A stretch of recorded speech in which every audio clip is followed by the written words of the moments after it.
It just happened 2 minutes ago, and the entire sports world is frozen in disbelief. In a move that no one saw coming, the WNBA has officially filed a lawsuit against Dijonai Carrington on the charges. Multiple flagrant fouls that allegedly crossed the line from competitive to criminal. Yes, you heard that right. This isn't just a suspension or a technical. This is legal action, and Dijonai, she's in absolute shock. Sources say league officials have been secretly building a case for weeks, collecting footage, reviewing whistleblower testimony, and even reaching out to players who claim Carrington's behavior wasn't just aggressive, it was malicious. Fans are stunned, with some calling it the darkest day in WNBA history, while others argue this is nothing but a targeted smear campaign. Either way, emotions are boiling over. It all boiled to the surface after a now infamous game that left 3 players sidelined, 1 coach ejected, and fans demanding answers. And now, it's all blowing up lawsuits, backlash, and breakdowns happening in real time. Dijonai Carrington has always played with fire, but now that fire may have burned too many bridges. Is this the end of her career? Or is she the victim of a league scandal far deeper than anyone imagined? Don't move, don't scroll. Because what's about to unfold might just change the WNBA forever. The drama didn't just start with the lawsuit, it's been building for weeks, maybe even months. But it all came crashing down in one explosive moment that the cameras captured in slow motion, and now the WNBA is on fire. Dijonai Carrington, known for her bold confidence, tough defense, and no-nonsense presence on the court, is now facing something far more serious than a technical foul, a full-blown lawsuit from the league itself. The allegations: multiple flagrant fouls that allegedly endangered other players, disrupted games, and, according to insiders, violated the league's code of conduct to a degree never before seen in WNBA history. The moment the news dropped, it was like a tidal wave hit the sports world. Reporters raced to verify the story. Players started deleting old tweets. And fans were in chaos. Some screamed in disbelief. Others defended Dijonai, claiming this was an outrageous overreaction meant to silence her outspoken voice. But no matter which side people were on, one thing was clear: something big was happening, and the WNBA would never be the same. It all started during a heated matchup between the Connecticut Sun and the Las Vegas Aces, a game that was already tense, but turned volatile in the second quarter. Carrington, known for her lockdown defense, was shadowing one of the league's rising stars, Jada King. With the game tied, tension boiling, and the crowd roaring, Dijonai went for a steal. What happened next is what triggered everything. Slow motion. Replay shows Dijonai's arm coming down hard to hard. Jada hit the ground with a scream, clutching her shoulder. Whistles blew. Players from both benches stood up. But instead of backing down, Dijonai stood over Jada, yelling something the Knicks barely picked up. One lip-reading expert claims she said, "Get up, this is grown woman business." The league reviewed it as just another hard play at first, but things escalated quickly. 2 games later, a similar foul occurred, this time against Chicago's key guard Monique Wright. Again, Dijonai went in hard, leading with her shoulder. Again, the player dropped to the court. Again, no remorse. That's when whispers started inside the league office. Whispers that became documents, and now documents that have become a lawsuit. Insiders say the legal complaint outlines 5 separate flagrant incidents, all allegedly committed by Carrington over the last 2 months. The WNBA's claim that these fouls weren't just aggressive, but intentional, and that they constitute gross misconduct detrimental to the integrity and safety of the league. Dijonai, who has always embraced her fierce image, was blindsided. She was pulled from practice with no warning. Cameras caught her walking out of the gym, earbuds in, head down, flanked by team security. They said, "I need to talk to my lawyer." She told a teammate in passing, "I thought this was basketball, not war." Her coach, visibly shaken, addressed the press just hours later. "We stand by Dijonai," she said carefully. "She plays with passion. She plays with intensity, but never with intent to harm this lawsuit. It's something we're trying to understand." But not everyone in the league was so quick to defend her. An anonymous veteran from the Phoenix Mercury reportedly told reporters, "She's reckless. Point blank. Every time we play her, someone ends up bruised. That ain't toughness. That's dangerous." And then, out of nowhere, came the bombshell testimonial leaked message from an internal WNBA group chat, where multiple players reportedly discussed Carrington's behavior. In one jaw-dropping snippet, a player allegedly wrote, "If the league won't protect us, we'll handle it ourselves next time she steps on the court." Fans were shocked. A player-on-player threat in writing? It was the kind of scandal the league hadn't seen in years. Meanwhile, Dijonai's family spoke out. Her mother took to social media, defending her daughter with a tearful video. "My baby has worked her whole life for this," she said. "She's passionate. Yes, she's tough. But she's not a criminal. And now they're trying to tear her down because she doesn't fit their mold." The video went viral. Celebrities began weighing in. Rapper Cardi B tweeted, "Dijonai don't play, but y'all acting like he out here drop-kicking people." Even Drake reposted a clip of Carrington's infamous stare-down and captioned it, "That's energy." But while the internet debated, Carrington was quietly preparing for battle.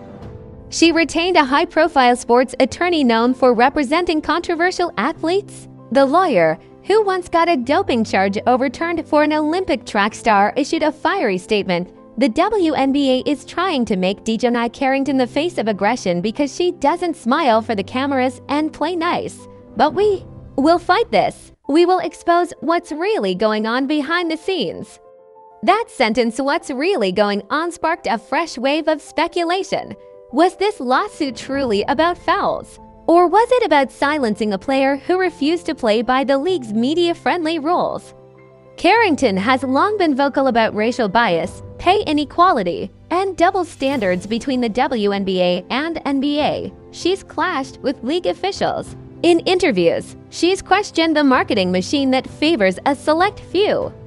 Was this the price of speaking up? A former league executive, speaking under anonymity, added fuel to the fire.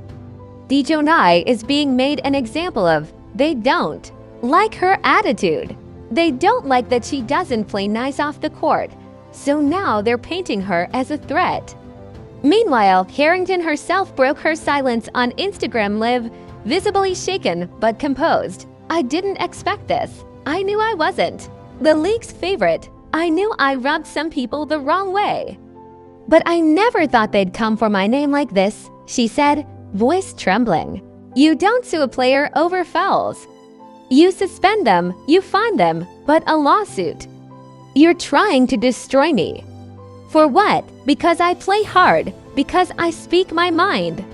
She ended the Live with a chilling line. "If this is the hill they want me to die on, they'd better be ready for a war." The video was clipped and reposted across every major platform within minutes. Fans rallied. #StandWithDijonai began trending. Players from other leagues, including international stars, started voicing support. The story was no longer just about one player, it had become a movement. But just when things seemed to hit a boiling point, the league dropped another bombshell. They had video evidence of Dijonai allegedly taunting an injured player during warm-ups. Not during the game, during warm-ups. The clip, shown briefly in a teaser from a sports gossip site, appeared to show Dijonai smirking and saying something under her breath as Monique Wright limped past her. No audio, just body language, but the way it was framed. It painted Carrington as cold, calculated, even cruel. And once again, the court of public opinion began to divide. Some fans stood by her, calling the footage inconclusive. Others said it was the final straw. The WNBA's legal team released a formal statement. "We have a responsibility to protect all our players. when actions on or off the court jeopardize the health and well-being of others, we must act accordingly. This is not about silencing. This is about safety. But Dijonai's lawyer hit back immediately, calling the statement vague, biased, and borderline defamatory. They filed a countersuit within hours claiming character assassination, emotional distress, and career sabotage. The sports world was now watching with bated breath. Headlines screamed across the nation, the league was in crisis. The season was overshadowed, and Dijonai Carrington. She was no longer just a player, she was a symbol of rebellion, of resilience, of how quickly a league can turn on its own. The moment the countersuit was filed, everything flipped. What was once a one-sided scandal quickly became a two-front war. Dijonai Carrington was no longer just on defense now, she was attacking back, and the WNBA's legal department wasn't ready for how messy this was about to get. Within 24 hours, her legal team released a press packet containing screenshots of emails, internal communications, and private correspondence that were allegedly leaked by a former league intern. One message in particular rocked the foundation of everything. She's too emotional, too combative, and not marketable enough to be the face of anything. That line, reportedly written by a high-ranking WNBA executive, sent shockwaves through the entire league. Fans were furious. Supporters of Dijonai, players' unions, and even fellow WNBA athletes began demanding accountability. Social media exploded with the hashtag too emotional to real. The tweet that included the leaked quote amassed nearly 5 million views in just hours, with caption after caption reading, "So this is what it was really about all along." Suddenly, this wasn't about fouls anymore. This was about image, about politics, about who the league decided was safe and who was too outspoken, too loud, too unapologetically real. And Carrington, she leaned into the moment in a surprise press conference streamed live to over 300,000 viewers. Dijonai walked up to the podium in a sleek black power suit, her hair pulled into a sharp ponytail, eyes blazing with both pain and purpose. "They don't want players with fire unless they can control the flame," she said. "Well, I'm not here to dim my lights so someone else can feel comfortable. I play with intensity. I speak with conviction. I represent a part of the game that doesn't get magazine covers or brand deals, but I matter." Cheers erupted from the crowd outside the courthouse where fans had gathered, waving homemade signs that read, "We ride with Dee and let her ball, let her speak." But inside the league headquarters, things were unraveling. A senior WNBA board member resigned suddenly, citing irreconcilable internal conflict. Rumors swirled that more resignations were coming, and then came another gut punch. A former teammate of Carrington's came forward with a shocking revelation. Speaking anonymously to a major sports outlet, the player claimed there were people on the team who didn't like how much attention she was getting. She was loud, she was passionate, and yeah, she played rough.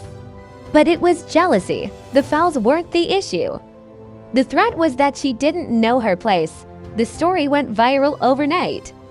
Now the lawsuit wasn't just about protecting players. It was being seen as a strategic takedown of a woman who dared to be both talented and outspoken. And as public sympathy swelled, the WNBA's lawyers were scrambling to shift the narrative. They released footage of Carrington in the locker room after a game, slamming her towel on the bench and yelling, "I'll knock her out if she touches me like that again." No context, no audio of what happened before. Just that moment, and fans divided again. Some said she's being painted as angry to fit a stereotype, while others wondered aloud, is this what the league deals with behind closed doors? Even more shocking was the response from the league's golden child star guard and media favorite Kayla Brooks, who released a vague but pointed video on Instagram. "Some of us are trying to uplift the game, not tear it down," Kayla said. Sipping tea in a luxurious robe, there's a difference between passion and poison. The subtext was obvious and brutal. Carrington clapped back immediately. "Oh, we're sipping tea now." Funny how the ones who benefit from the system are always the ones defending it. This ignited a war of words between players. Locker rooms turned political. Sides were drawn. Whole teams were split in half. One unnamed team captain reportedly told her coach, "If you support the league in this case, I'm sitting the next game out." Backstage, sponsors began pulling out. One of the WNBA's biggest ad campaigns was quietly canceled. Another team's community event was postponed indefinitely due to unrest and unsafe media conditions. It was chaos. And in the middle of it all, Dijonai Carrington, showing up to practice every day despite the noise, the threats, the headlines. But it wasn't just her career on the line, it was her life.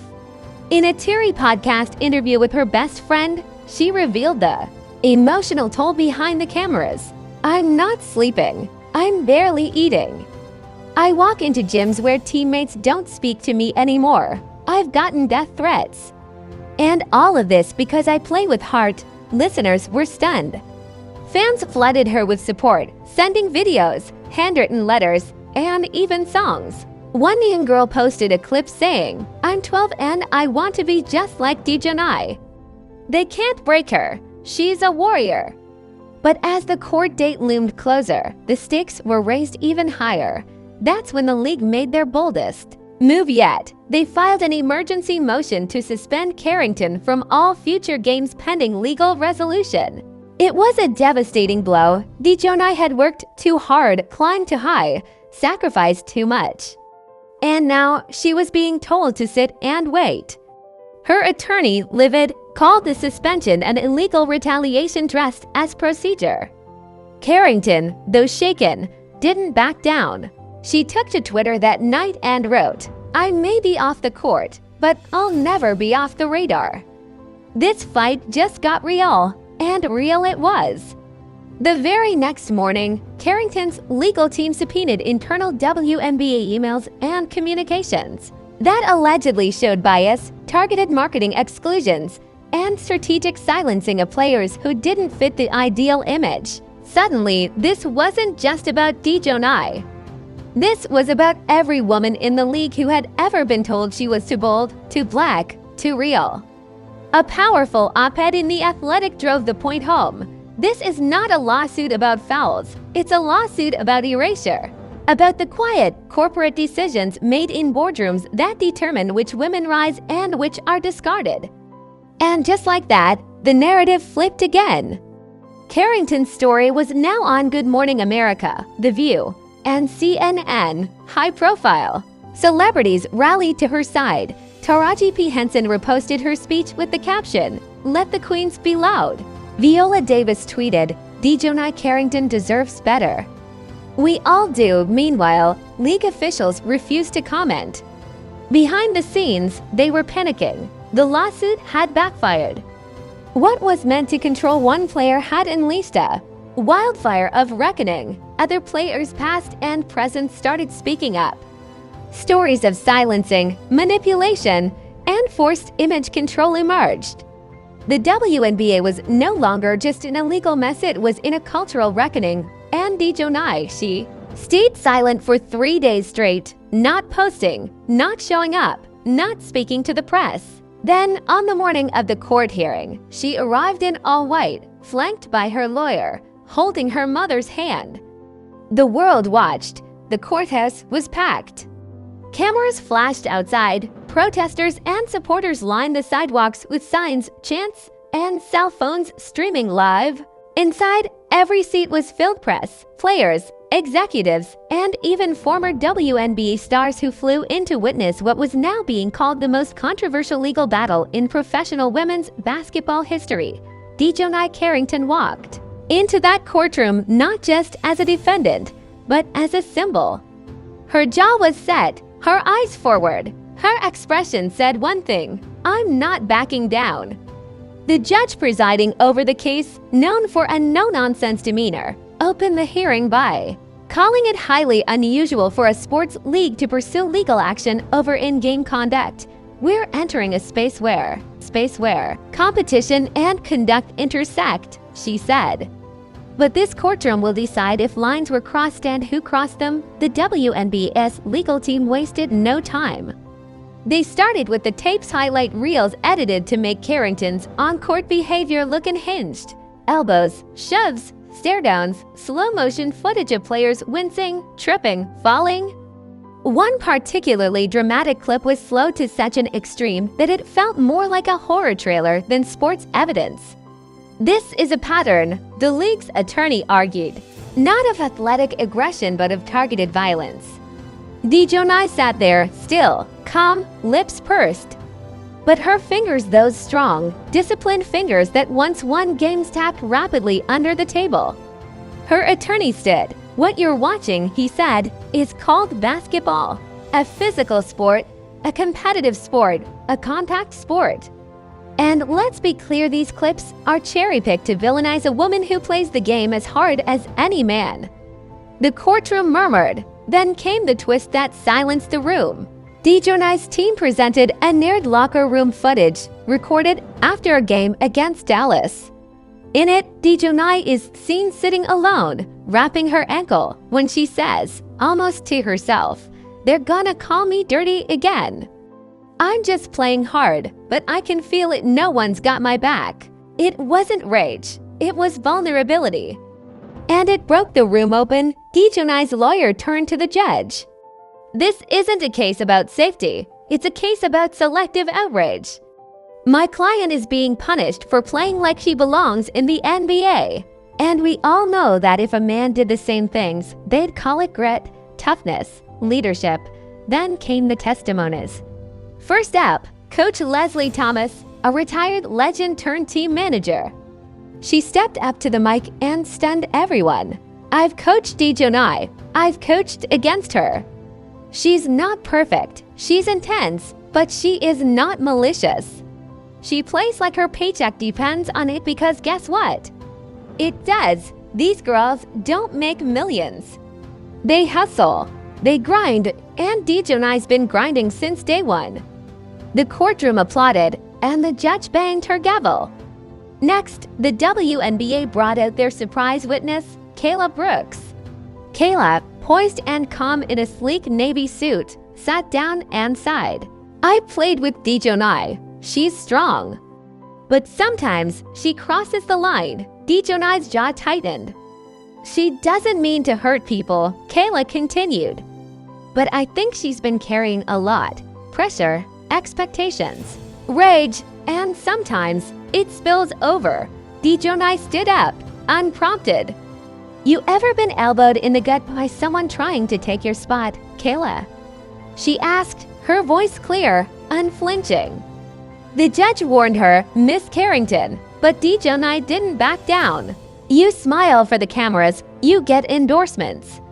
You're the face of this league, and yet you know damn well that this lawsuit isn't about fouls, it's about who fits the mold. I don't fit, I never have, and I never will." The judge allowed her to finish. The courtroom was breathless. Then came the moment nobody expected, a tearful confession from one of the league's marketing directors, who asked to testify anonymously behind a curtain to avoid retaliation.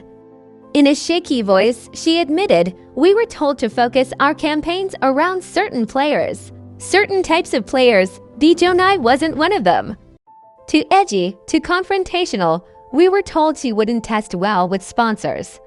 But she's one of the most engaging players in the league, and we ignored her. We buried her." The judge leaned forward. "So are you saying there was systemic bias?" A pause. "Yes, and it wasn't just her." Everything changed. The courtroom turned. Suddenly, the plaintiff, the WNBA, looked like the villain. The leaks, the private messages, the testimony. It painted a dark picture of a league more concerned with image than its athletes. A league willing to bury one of its most promising players in a PR landslide. The public exploded. News outlets changed their tone. ESPN ran a full segment titled, "Did the WNBA try to silence Dijonai Carrington?" Players who had stayed silent began tweeting in support. Even Kayla Brooks posted after court, writing, "She spoke her truth. And I respect that, But the WNBA wasn't done yet. Their final move, a medical report showing 3 players who had sustained minor injuries after contact with Carrington. Dijonai's lawyer stood, unfazed. These injuries happen in every game. Are we suing half the league now, or just the ones who don't smile enough? The judge gave no immediate ruling, but she did issue a pause on Dijonai's suspension until a verdict was reached. Dijonai was cleared to play.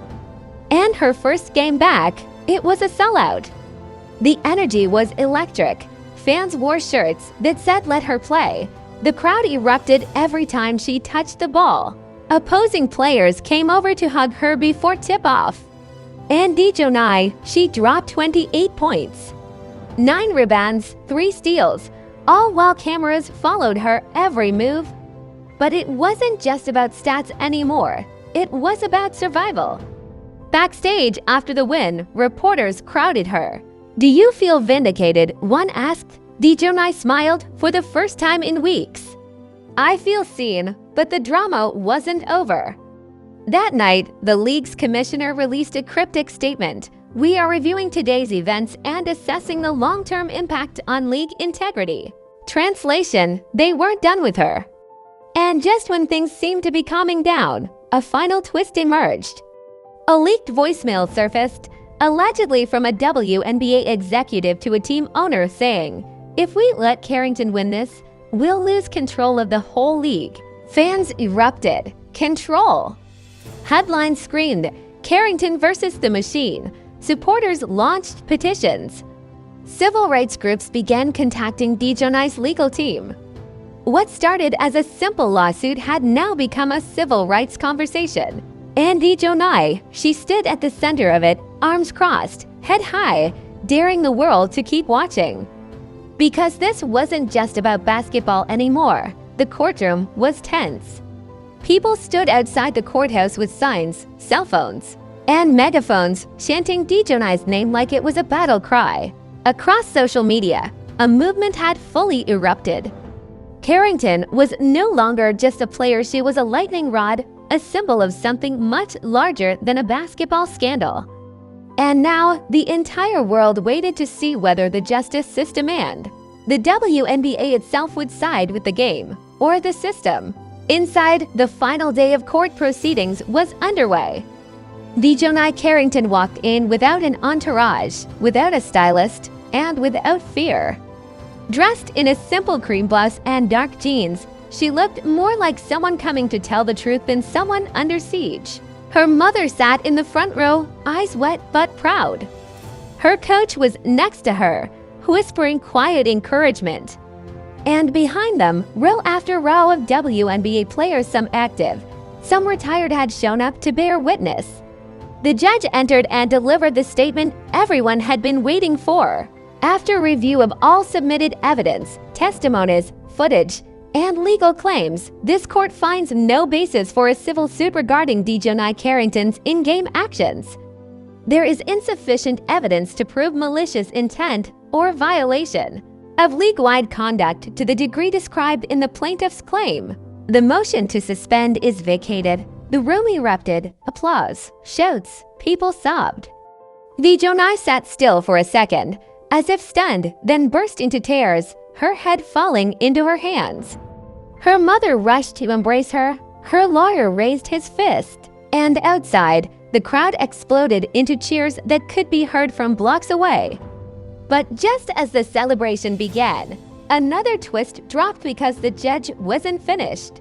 Furthermore, she continued, based on evidence presented regarding internal bias, discriminatory marketing practices, and attempts to silence outspoken players, I'm ordering the WNBA to undergo an independent review of its executive conduct and public relations strategies. Silence again, then gasps, then shock. The WNBA wasn't just losing the case, they were being investigated. Carrington's lawyer stepped up to the podium for a brief statement. This wasn't just about Dijonai, he said. This was about every player who's been told they're too aggressive, too loud, too black, too real to be the face of something powerful. That era ends today. Outside the courthouse, thousands were watching the live stream. Within minutes, the verdict trended globally. Hashtag Dijonai when hashtag let her ball hashtag WNBA on trial. But not everyone celebrated. Back at league headquarters, panic was spreading like wildfire. Board members began issuing apologies. Internal Slack channels were reportedly on lockdown. A leaked resignation letter from a marketing executive confirmed the worst. I can no longer be a part of an organization that fails to protect its players and punishes them for not being brand-friendly. Meanwhile, Dijonai wasn't done speaking. That night, she appeared on a primetime interview with one of the biggest anchors in sports journalism. Sitting calmly in a studio chair, she answered questions not with rage but with purpose. "When you love something, you fight for it," she said. "I love basketball. I love this league. But love doesn't mean silence, it means pushing it to be better," the interviewer leaned in. "Did you ever think they tried to erase you?" Dijonai looked directly into the camera. "I didn't think I knew, and I fought anyway." Clips from the interview went viral, endorsements came pouring in. A major sneaker brand offered her a deal with a commercial slogan that read, "She fouled the system," and still scored. Even the commissioner of the NBA issued a statement of support, saying, "We must do better at supporting all athletes, not just the ones who fit a mold." But perhaps the most unexpected twist came from within the WNBA itself. Days after the trial, several players who had stayed silent began releasing their own stories of PR teams who reshaped their image, executives who advised them to tone down their hair, to smile more, to avoid political statements. It wasn't just Dijonai. This was a league-wide culture war. The WNBA, now under intense media scrutiny, scrambled to issue a reform plan. A press conference was scheduled with the league commissioner, where she promised an overhaul of marketing, strategy, improved player protection policies, and a new inclusion task force. But the damage was done, and yet amid all this chaos, Dijonai Carrington got back on the court. Her return game was like nothing fans had ever seen. Packed stadium, jerseys sold out, chants of "We see you" echoing through the arena. When she stepped onto the hardwood, the crowd roared like a championship had already been won. She didn't say much before the game, just a simple sentence to the press, "I'm here to play." And play she did. From the first tip to the final buzzer, Carrington dominated. She moved with fire, with grace, with the weight of an entire movement behind her. Every shot felt like an act of justice. Every rebound felt like a clapback. Every steal was a reclamation. She ended the game with 31 points, 7 rebounds, and a standing ovation that lasted almost 5 minutes. When asked after the game if she had anything to say to the league, she smiled, "They wanted me gone. I'm still here." Later that night, Carrington released a heartfelt video message to her fans. "I didn't win this alone," she said. "This win belongs to everyone who's been told they were too much, too loud, too intense, too different. We aren't too much. They were never ready." She paused, then added, "But now, they have no choice." The video closed with her holding up her jersey creased, sweat-soaked, and powerful. The name on the back didn't just represent a player, it represented a revolution. And in that moment, the world knew this wasn't just about Dijonai Carrington.